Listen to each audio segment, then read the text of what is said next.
Okay, so now let's take a look at some of the descriptive terms for solids. One of the first things we'd like to describe solids as is that there's, or a big category, bifurcation of solids, is that there are crystalline solids and amorphous solids. And probably most familiar with crystalline structures, they have a regular ordered structure. Amorphous solids do not have a long-range order. They're sort of just jumbled up. Crystalline structures have a very ordered repeating pattern of which you can use to describe long-range patterns. You can determine exactly where the next atom is going to be, what angle those atoms are going to be from each other, and the distance between atoms. You cannot do so with amorphous solids.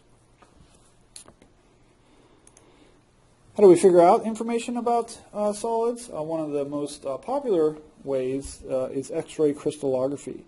So what you have is you have a crystalline structure sample, you bombard it with X-ray electromagnetic radiation, and depending on the arrangement of atoms, X-rays will strike the sample, and if they strike an atom, they may reflect off. They may pass through in between atoms and eventually hit another atom or get reflected by another atom's interaction and bounce off. And it turns out that depending on how far these X-rays penetrate or how far they travel through a surface, they are going to travel different distances. They have a path difference. Okay, what that's going to cause on the X-ray detector is it's going to cause destructive and constructive interference, and those patterns of constructive and destructive interference of the diffracted X-rays you can use to decipher the ordered structure of crystalline solids. Okay, some of the basic features of crystalline structures include the coordination number, and that is the number of atoms with which each atom in a crystal lattice is in direct contact. And what you want to do is you can look at a direct, and the other feature is that you can also look at unit cells. And unit cells are the basic repeating pattern, sort of like tiles on a floor that continually repeat. There's a unit cell for a simple cubic structure. Okay. So how do you calculate coordination numbers? Well, you have to distinguish your unit cells and then determine how much of the number of molecules that, or number of atoms that come in direct contact. So if you look at the center atom here in a simple cubic cell, you can see that it is in direct contact with 1, 2, 3, 4, 5, 6 atoms. So it has a coordination number of 6. Now, the other thing you might want to describe is the number of atoms that are in a unit cell. Okay, for that, you have to describe the unit cell as we saw, the simplest repeating pattern. Think about how much of that atom occupies that space, and for a simple unit cell, 1/8 of each atom is in each unit cell. As you can see here, to illustrate that, here's a one atom. Let's take a look at that a little bit better. Okay, this atom will be occupied in 4 unit cells pictured. 1, 2, 3, 4. So each of that atom rests in those 4 unit cells, and of course there's 4 unit cells that are facing this that aren't pictured. So this atom is in 8 unit cells, so each atom is in, or 1/8 of each atom is in a unit cell. You can count up the number of atoms that are within a unit cell, 1, 2, 3, 4, 5, 6, 7, 8. So 1/8 times 8, there is a 1 atom, on average, per unit cell. And that will differ based on the arrangement of the crystalline structure. Here's a body-centered cubic unit cell, where an entire atom rests in the center of a simple cubic cell. So you have an additional atom in your unit and to go along with the eighth of an atom from 8 individual atoms to give you 2 atoms per unit cell, and now the coordination number for the individual atoms increases to 8.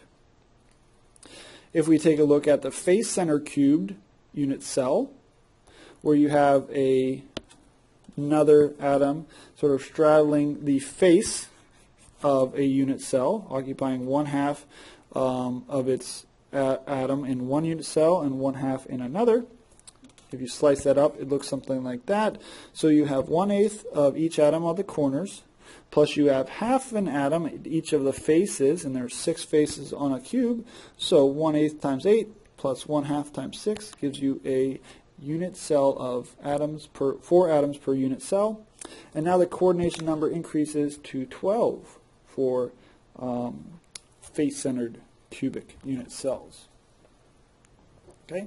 Another way to look at crystalline structures, and this is much more appropriate for metals, which sort of kind of stack up on each other in the sample, is we can think about them in different layers and try to figure out their structure from them.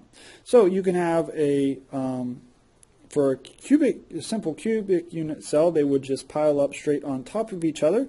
So if you look directly down at a simple cubic cell, you'd only see individual atoms.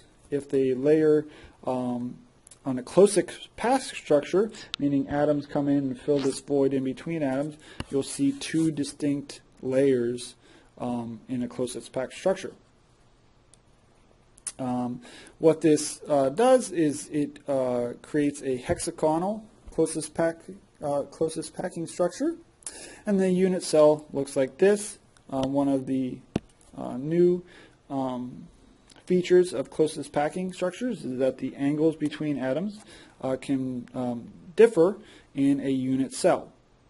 Same determination, X-ray crystallography or X-ray crystallography, and you can also calculate unit cells, atoms per unit cell, and coordination numbers for closest packing crystalline structures. What we can end with is a discussion of how solids, how their melting points differ between solids. And those, of course, just like intermolecular forces, are determined by the interactions between components of the solids. Okay, so if you take a look at crystalline structures in general, okay, we've got several different categories. We've got molecular solids, okay, such as ice or sugar. They are only being held together by intermolecular forces. Okay, so partial negative charges, partial positive charges, partial charges. So because they're only held by intermolecular forces, they have relatively low melting points, much lower than ionic solids, ionic compounds, which exist in an array of positive and negative ions. And because they are full +1 and -1 charges, they have much higher melting points, and they also have lattice energy to increase their melting point significantly.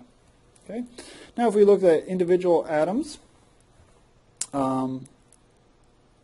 they have varying intermolecular forces or varying melting points, again, depending on the interactions. Okay, if you have atomic solids that are non-bonding, meaning that they're only held together by intermolecular forces, and if it's just atoms, there's no dipole moments, that's only going to be held by dispersion forces. They have extremely low melting points. So solid xenon, several hundred degrees, negative 100 degrees of Celsius would be its melting point. Metal atoms have variable melting points depending on how strong their metallic bonds are. But because they are bonds and not just dispersion forces, they're much higher than atomic solids. And then one additional category that we haven't discussed so far is network covalent bonds, and such as quartz, silicon dioxide, is one of those, and they have very, very high melting points because unlike molecular solids, they exist in a network of covalent bonds. So what we could do is sort of illustrate that fact that silicon, we know it can have 4 bonds. So what it does is it creates this network between other silicon or other oxygen bonds, and this can have several different patterns and several different structures, but the sort of point of this is that the structure of these solids is held together by many, many, many, many covalent bonds. And so when you go from the solid phase to the liquid phase, you have to break lots and lots and lots and lots and lots of covalent bonds. And so that is why covalent network solids have very high melting points, analogous and in the range of ionic compounds.